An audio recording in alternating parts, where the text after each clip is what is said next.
Aqui no Tela Mackenzie você encontra debates de temas importantes da atualidade que contam com a análise de especialistas, professores e pesquisadores. O programa também é um espaço para mostrar iniciativas positivas criadas no mundo acadêmico e projetos que trazem benefícios para toda a sociedade.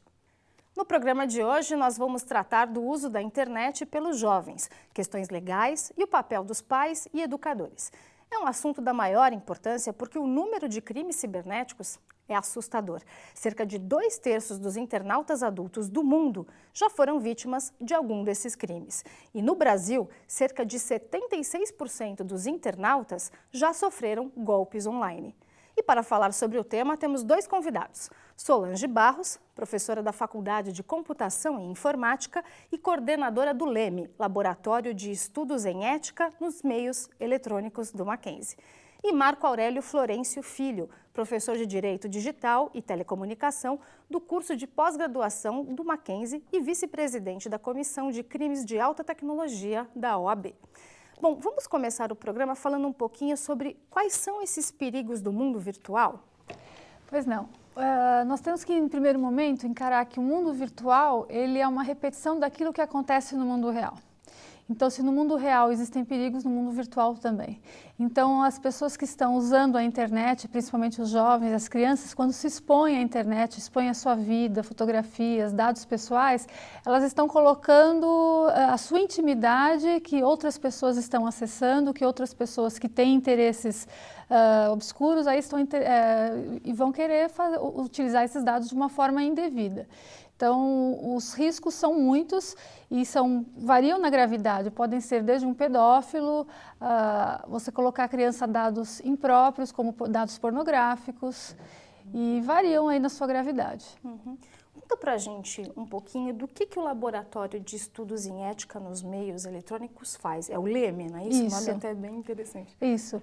O laboratório ele tem feito uma série de pesquisas teóricas, o LEME já existe aí há 2 anos, nós temos feito uma série de pesquisas teóricas sobre o tema para a gente identificar quais são justamente esses riscos, esses problemas que acontecem e também fizemos pesquisas de campo.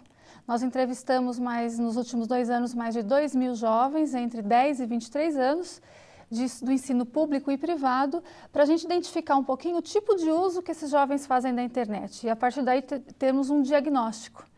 Para saber, por exemplo, onde que fica o computador, onde eles usam a internet, se existe supervisão de um adulto, quanto tempo eles ficam conectados à internet.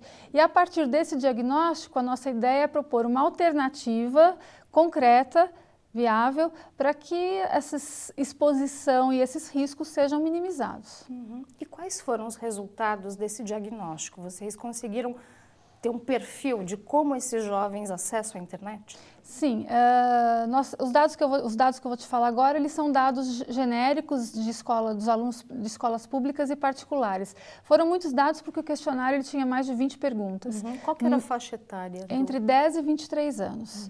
Uhum. Os dados assim, mais preocupantes e relevantes da pesquisa identificaram, por exemplo, que a grande maioria dos alunos, dos jovens, eles têm o computador dentro do seu próprio quarto. Então, você está levando a internet para a intimidade do quarto do jovem, que é um local de privacidade. Num segundo momento, nós identificamos que uma grande parcela, que chega a quase 45% dos jovens, os pais nunca estão presentes nesses acessos. Ou seja, não existe supervisão. Então, além de estar no quarto, não existe nenhum controle dos pais. E eles têm liberdade total de acesso à internet. Não existe senha, não existe horário, não existe limite. Ele pode passar a madrugada inteira acessando os conteúdos que eles bem entenderem. Uhum. Nós temos aqui também a presença do professor Marco Aurélio, que é da Comissão de Crimes de Alta Tecnologia da Ordem dos Advogados do Brasil, né? Como é que a OAB aí está entrando em parceria, então, com o pessoal aqui do LEME? Certo. A OAB São Paulo, ela tem por finalidade, através das suas comissões temáticas, desenvolver estudos nas diversas áreas. A nossa comissão, junto da presidência do Dr. Coriolano Aurélio de Almeida Camargo, é justamente estudar os crimes em ambientes computacionais, no ambiente eletrônico. E aqui a gente acredita, através da comissão, que um fator preponderante para se evitar a prática dos crimes, que esse aqui é a nossa finalidade, é através da educação. E o Leme vem com esse projeto, ao nosso ver, pioneiro, né, que tenta introduzir nas escolas de ensino fundamental e médio livros específicos para essas duas áreas, né, ensino fundamental e ensino médio, livros na linguagem do adolescente, que aí vai formar os novos adultos e, quem sabe, os novos advogados também. Né? Então, a gente já pensa em prevenir e formar uma educação de base. Antes de criar uma legislação, antes de tentar punir através de pena, acreditamos que a educação é o meio mais profícuo e eficaz para a contenção desses ilícitos e de sabores que acontecem na internet. Uhum. Solange, conta pra gente então o que é o projeto Formando Cidadãos Virtuais. Bem, após esses 2 anos de pesquisas teóricas e de campo, nós produzimos materiais didáticos com o intuito de que fossem introduzidos nas escolas, como parte do currículo das disciplinas. E nós acreditamos que o aluno ele tem que ser formado nessa questão de valores éticos, de segurança no uso da internet dentro da escola. Um dos indicativos da nossa pesquisa é que o aluno sabe que existem perigos na internet, porém ele sabe disso através da mídia. E nós achamos que a mídia cumpre o seu papel informando, mas a escola tem um papel de formação. Então, nós produzimos os livros, abordando todas essas temáticas, todos os perigos, esclarecendo do que se trata, quais são os riscos, as consequências de cada um deles e trazendo questões para reflexão. No final de cada capítulo, que fala, por exemplo, sobre cyberbullying, a gente apresenta o tema, fala das consequências e traz questões para reflexão. O objetivo é que essas questões sejam discutidas em conjunto com o adulto, seja o professor, seja o pai. O ideal é que fosse no ambiente escolar. Nós não temos ainda no Brasil a inserção dessa disciplina, mas o Leme tem batalhado para isso. Por isso nós criamos esse projeto Formando Cidadãos Virtuais, que ele vai ser lançado oficialmente no próximo dia 8 de novembro com o lançamento dos livros. E em seguida, no dia 10 de novembro, nós vamos ter o primeiro seminário do LEM, que vai ser um ciclo de palestras durante todo o dia, lá no próprio Mackenzie, tratando deste assunto sobre vários enfoques, sobre várias óticas, sobre a ótica da saúde, porque tem uma implicância direta com a saúde do jovem que passa, por exemplo, 5 horas sentado na frente de um computador, acessando a internet, por exemplo. Uhum. E a gente até tem dados aqui que de 8 em cada 10 brasileiros eles acessam as redes sociais e ficam 86% deles em média 5 horas conectados nessas redes. E você estava falando também dessa liberdade de acesso, quer dizer, os pais eles não têm noção do perigo a que essas crianças, esses jovens, eles estão expostos? Eu acho que existem categorias de pais. Tem os pais que não sabem, que são ingênuos, que não têm noção. Existem os pais que são negligentes e existem os pais que não acompanham a evolução da tecnologia e não sabem nem por onde começar a acompanhar. Ouvem na mídia que existem problemas, mas não têm condições de acompanhar. Então, reforçando ainda a questão, o papel da escola, neste momento que nós vivemos, que nós temos uma geração de pais que não nasceram à sombra da internet, a escola tem também o papel de formar essa visão dos pais. Essa ponte. Né? Exatamente, de unir essas duas gerações e de mostrar para os pais a responsabilidade que eles têm na formação também ética, no acompanhamento desses filhos durante os acessos à internet. Uhum. E nesse caso, assim, você falou também que os livros vão abordar alguns temas, né? Que temas são esses? Que perigos mais eminentes, né? Ou mais frequentes são esses a que eles estão expostos? Olha, são muitos temas, são capítulos curtos, mas eles abordam muitos temas. Por exemplo, nós falamos de vírus no computador, nós falamos de pirataria, falamos também como eu falei, do cyberbullying, exposição à pornografia, pedofilia, falamos do vício no uso da internet, falamos sobre quando ele deixa de comer, de dormir, exatamente, ele de fica ter uma horas convivência e horas. social, ele não janta mais com a família, ele prefere ficar no quarto, comer um lanche no seu quarto, porque o computador está lá no quarto, então tem um certo isolamento. Falamos também da acomodação que a internet trouxe para o jovem, a questão de que tudo está pronto, eu não preciso mais ler, eu não preciso mais pesquisar, eu não preciso mais nem aprender a ler um mapa, porque eu já tenho um GPS. Então, toda essa questão da acomodação, que até para nós adultos isso tem gerado também, nós estamos levando para o jovem, para que ele comece a refletir, ele precisa ter uma postura crítica frente a tudo isso. E falamos da exposição de dados, das imagens, boatos, mentiras. Todos esses temas são abordados um em cada capítulo, sempre trazendo questões para reflexão. Um dos destaques, né, do que vocês procuram mais debater nessa questão toda é a ética, né? Essa formação mesmo de cidadão. Quer dizer, a postura ela tem que ser um pouco diferente da postura que nós temos na nossa vida real, digamos assim? Quer dizer, Não. um cuidado tem que ser maior com aquilo que a gente diz, com aquilo que a gente faz. Não, como eu falei no início, nós reproduzimos na internet aquilo que nós fazemos e somos na vida real. A diferença é que na internet a propagação dos dados, a velocidade da exposição das mentiras, ou enfim, das atitudes incorretas, das informações, ela é muito maior. Então, a repercussão, a consequência de uma atitude não ética, ela é repercutida de uma forma muito mais ampla, muito mais violenta, vamos dizer assim. Enquanto que se você comete uma atitude no mundo real de uma forma não ética, isso fica restrito talvez a um grupo menor de pessoas para ter contato com isso. Então, nós acreditamos que os valores na atual geração, aí, os jovens de hoje, e não só os jovens, mas também muitos adultos, estão em decadência. Então, o nosso primeiro capítulo do livro fala sobre ética e valores. Nós colocamos lá uma série de valores da vida, que é a essência da vida. Nós falamos de solidariedade, falamos de amor, falamos de amizade, de saúde, de uma série de valores que eles são fundamentais, tanto na vida real como na vida virtual. Ok. Bom, nós vamos fazer uma rápida pausa para o intervalo e voltamos já para continuar esse bate-papo sobre o uso da internet pelos jovens.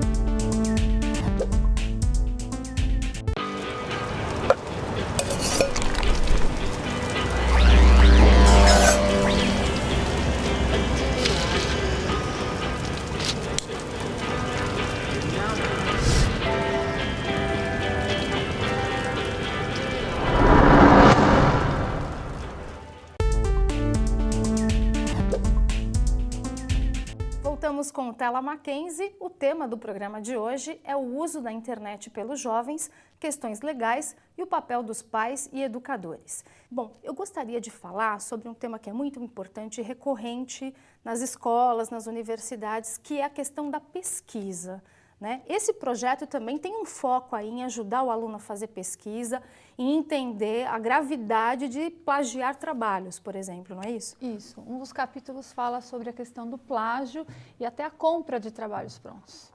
Nós falamos sobre a importância qual é a importância de você pesquisar, qual é o papel do estudante na escola e o que ele tem que fazer para produzir um trabalho. E levamos a questionamentos também para ele. Por que você faz uma cópia? O que você deixa de ganhar com isso? Questões para serem refletidas. E, obviamente, nós acreditamos que, além da reflexão do aluno, a escola também tem um papel fundamental, que é ensinar esse aluno a pesquisar. Ele tem que, já que a maioria dos alunos pesquisa através da internet, não mais em bibliotecas, como era feito até um tempo atrás, essas escolas precisam ensinar esses alunos a fazer pesquisa na internet, e não simplesmente acessar o buscador e pronto, pesquise tal assunto. O aluno vai lá e pesquisa, mas ele não sabe reconhecer, identificar o que é bom para aquela pesquisa, o que não é bom, ele não sabe fazer essa separação. Então, desde as séries iniciais, tem que existir um programa que ensine esses alunos a fazer uma boa pesquisa na internet. Professor Marco Aurélio, isso também atinge os advogados aí, né? Com Porque não só na criação, entre aspas, aí dos trabalhos, mas também porque, como está na internet e está tão acessível, a gente pensa que pode usar indiscriminadamente vídeos, textos, áudios e que isso não tem nenhum tipo de implicação e não é bem assim, né? Tem implicações civis e criminais, não é? O que aparentemente parece apenas um inconveniente. Mas há implicações criminais, há uma lei de violação para direitos autorais, uma lei até que pune criminalmente e civilmente esses autores que violam. E com relação à própria postura da OAB, com relação aos cursos de direito, né, houve até uma reunião semana passada no Conselho Federal da OAB em Brasília, definindo que vão ser criadas políticas mais duras para punir esse plágio, até porque é inacreditável nós termos estudantes de direito que plagiem trabalhos, porque o advogado, a função primordial, o direito é uma ciência argumentativa, e o advogado sem argumentação é advogado vazio. A pesquisa, então, a monografia, visa, para a conclusão de curso, mostrar que o advogado conseguiu concatenar ideias, mostrar posicionamentos a favor e contra a sua tese a ser levantada, para a partir daí nós termos um aperfeiçoamento das instituições jurídicas e não um retrocesso. A internet e essa migração de biblioteca, não é, que eu vejo entre a biblioteca do ambiente físico e a biblioteca do âmbito virtual, é que hoje eu posso acessar da minha casa uma biblioteca também.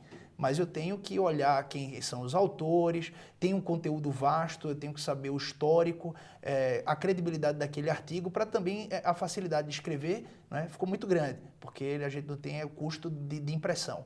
Então tem muitas coisas na internet, muitas coisas boas, mas muitas coisas más.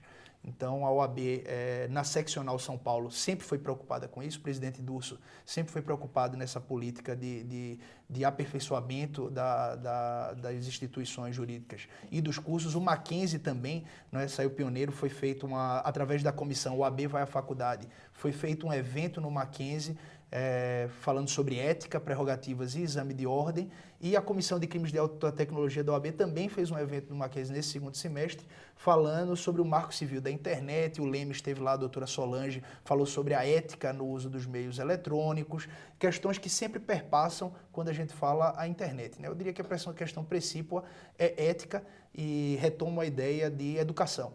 Né? Eu acredito que a educação tem que ser formada de base. Não adianta a gente dizer que inclusão digital é fornecer um computador e uma internet banda larga. Inclusão digital é fornecer o maquinário, mas os meios de como usar aquele maquinário, porque as reproduções dos ilícitos praticados no mundo físico serão reproduzidos no mundo virtual se nós não tivermos aí uma política bem definida, políticas públicas. Não aquela política criminal em que só visa a repreensão, mas principalmente uma política de prevenção, e é esse sempre o intuito da OAB, que é formar cidadãos, formar advogados que visem a justiça, né? E que não que busquem injustiças. Bom, o programa com certeza vai ser visto por pais, por jovens. Eu acho que seria bem bacana se a gente falasse um pouquinho mais de alguns desses crimes a que eles estão mais expostos, né, dos jovens. Por exemplo, compartilhamento de arquivos. Né? Até que ponto pode, não pode, é pirataria, não é passar um filme para um amigo, passar uma música para um amigo, baixar nesses torrents, nesses sites de compartilhamento de arquivos. Quer dizer, que cuidados esse jovem tem que ter? Legalmente, falamos na questão criminal, principalmente, baixar arquivos, baixar vídeos, tudo isso viola a lei de direitos autorais. Se não tiver a permissão, mostrando a permissão, a regra é a proibição. Então, se até leva ao mínimo comum, assim, a gente olhar, por exemplo, um filme que está passando ainda no cinema, não pode baixar. Não é uma música, não pode baixar. Né? Aí vai dizer, há uma postura de baixar, né? Há uma postura de praticar crimes. Agora, a pessoa só vai ser processada, né, se for instaurado o inquérito policial, enfim, depois tiver a futura ação penal e a futura condenação. Entretanto, o costume não revoga a lei. É isso que dispõe o nosso ordenamento jurídico. A prática, então, de baixar arquivos não comum entre todos, e hoje é uma prática comum, de arquivos de internet, até livros baixando pela internet, tudo isso são crimes isolados de violação de direitos autorais. Como existem vários outros crimes mais graves, pedofilia, crimes contra a honra, não é? A gente vê esse bullying nas escolas, mas se a gente tiver o bullying na faculdade, onde tem maiores de 18 anos, estão praticando crimes contra a honra. Não é? Pode ser uma calúnia, uma injúria, uma difamação. A gente tem as fraudes internet bank, não é? Que hoje é tida pelo Superior Tribunal de Justiça, capitulando como furto mediante fraude, e além de várias outros crimes praticados pela internet. É importante, então, e muitos desses crimes, tirando os crimes contra a honra, podem ser prevenidos através de educação, até no uso correto dos meios eletrônicos, não baixar qualquer arquivo, não entrar em qualquer página, não é? Utilizar eticamente, né? A ética vem do grego ethos, né? Que significa doutrina do bom comportamento. Essa doutrina do bom comportamento deve ser buscada e seguida. Agora, a gente só pode saber o que é a doutrina do bom comportamento se nós formos ensinados nesse sentido. Porque hoje parece mais o bom comportamento baixar os arquivos. Né? Se houver alguma dúvida, fala com o professor, com o pai, que podem dar orientação nesse caso. A própria internet resolve isso. Ele colocar num site de busca sobre a licitude ou a ilicitude de determinada conduta, ele vai ter a resposta. Ele vai descobrir. Né? No próprio ambiente que ele está praticando o crime, tem lá a solução para ele não praticar o crime. E isso, de fato, infelizmente, eu não vejo muito essa política, tirando raríssimas exceções, que é esse projeto pioneiro, eu não vejo a busca de se, através de educação, resolver o problema.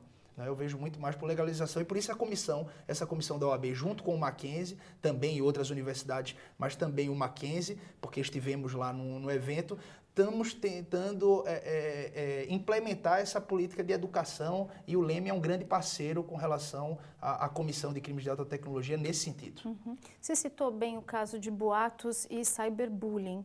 Né? Quer dizer, que é algo que faz parte, infelizmente, da vida de muitos jovens. Né? Brigou com um amiguinho, vai para a internet, fala para ele é um chato, ele é isso e aquilo. Quer dizer, quais são os riscos para o próprio jovem e para os pais, né? Porque se tratando de menor, quem responde por isso juridicamente, no caso, são os pais, não é isso?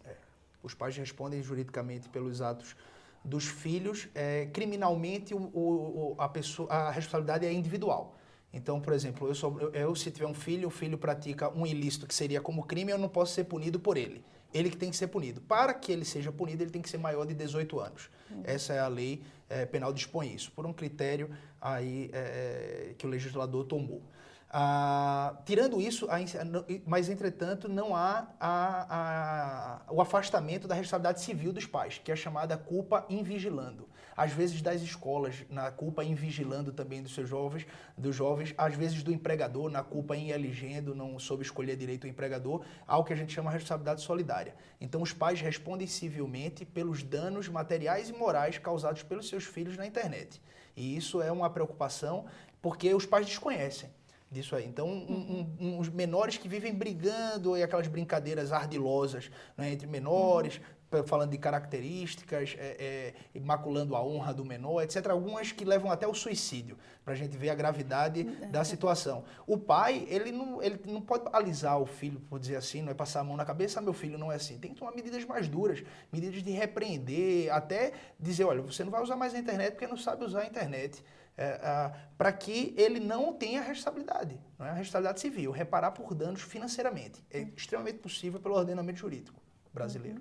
Bom, o projeto, ele teve desdobramentos, né? E agora vocês estão pensando também em abrir para os universitários, é isso, Solange? Isso, para o ano que vem nós temos a intenção de fazer uma pesquisa com os alunos universitários, justamente abordando essa questão da pesquisa, do plágio, para nós tentarmos identificar qual é o perfil de uso da internet para a pesquisa no âmbito acadêmico, no âmbito universitário, para a gente tentar também propor algum tipo de medida educativa para esse universo estudantil. Bom, nós estamos chegando ao fim do programa. Antes de encerrar, eu gostaria que vocês dessem algumas dicas, tanto para os jovens quanto para os pais, para que haja um mínimo de segurança, né, no uso da internet. Quer dizer, ao que eles têm que ficar atentos, né? Que tipo de informações é bom não compartilhar, é bom não colocar no seu perfil nas redes sociais, quer dizer, há algumas medidas preventivas que podem ser tomadas para não ter problemas futuros aí por causa desse uso indiscriminado da internet? Existem muitas dicas para serem dadas, mas eu vou iniciar falando que os pais eles têm que estar presentes na vida dos seus filhos, da mesma forma virtual, da mesma forma que eles estão na vida real. Então, para os pais, eu deixo um recado de que não é possível, na atualidade, ficar omisso, ficar distante do filho naquilo que ele faz na internet.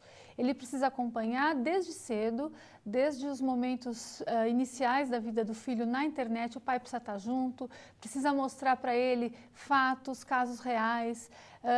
Também o pai fazer parte da rede social do seu filho, ser um amigo dele, ser um contato da rede social do seu filho, para ele conhecer quais são os outros amigos dele. E muita conversa mostrando a realidade, dando limites, horários, da mesma forma que ele faz numa vida real. Então, para os pais, eu acho que esse é o maior recado. E eu acho que você colocar o computador muito cedo dentro de um quarto de um filho é inadequado. É inadequado. Professor, o senhor quer encerrar? A Comissão de Crimes de Alta Tecnologia da OAB, ela realizou uma cartilha juntamente com o Mackenzie, que foi idealizado pelo presidente, o Coriolano, e juntamente a professora Juliana Abruzio, que é regente da disciplina na graduação de Direito nos Meios Eletrônicos. E essa cartilha encontra-se disponível no site da OAB, www.oabsp.org.br. vai em comissões, na Comissão de Crimes de Alta Tecnologia, cartilha. E lá tem essa cartilha que pode ser baixada e trata de questões pontuais, né, para tentar solucionar, não apenas para os pais advogados, mas para toda a família, que é a utilização racional da internet. Mas acreditamos que esse é um projeto de início. O interessante seria a implementação de um projeto de base que pudesse formar desde da característica moral do jovem, a partir do ensino fundamental, ensino médio, para que aí a gente não precisasse até discutíssemos novos debates, tivéssemos novos debates. Eu acho que isso já, pelo menos, norteia os pais para o perigo e o uso racional da internet. Uhum. Solange, quais são os nomes dos livros, né, que se alguém quiser estiver interessado em adquiri-los, né? O livro do Ensino Fundamental 2 chama-se De Bem com a Internet, e do Ensino Médio, O Uso Legal da Internet. Eles serão lançados agora no início de novembro, numa cota inicial para um grupo restrito, mas em meados de novembro eles vão estar disponíveis. Nós ainda não temos ideia de quando vai ser isso, mas através do site do LEEM, as pessoas vão poder se informar melhor. Uhum. Qual que é o endereço do site? É www.mackenzie.com.br/leem.html. Com 2 E's, né? É LEEM. Então tá legal. Bom, eu quero agradecer então as presenças da Solange Barros, professora da Faculdade de Computação e Informática e coordenadora do LEEM, Laboratório de Estudos em Ética nos Meios Eletrônicos do Mackenzie. E do professor Marco Aurélio Florencio Filho, do Direito Digital e Telecomunicação, do curso de pós-graduação do Mackenzie e vice-presidente da Comissão de Crimes de Alta Tecnologia da Ordem dos Advogados do Brasil. Para saber mais sobre os dias e horários dos nossos programas aqui na TV Mackenzie, acesse o site www.tvmackenzie.com.br. E para falar conosco, envie um e-mail para telamackenzie@mackenzie.br. O Tela Mackenzie fica por aqui. Obrigada pela sua companhia e até o próximo programa.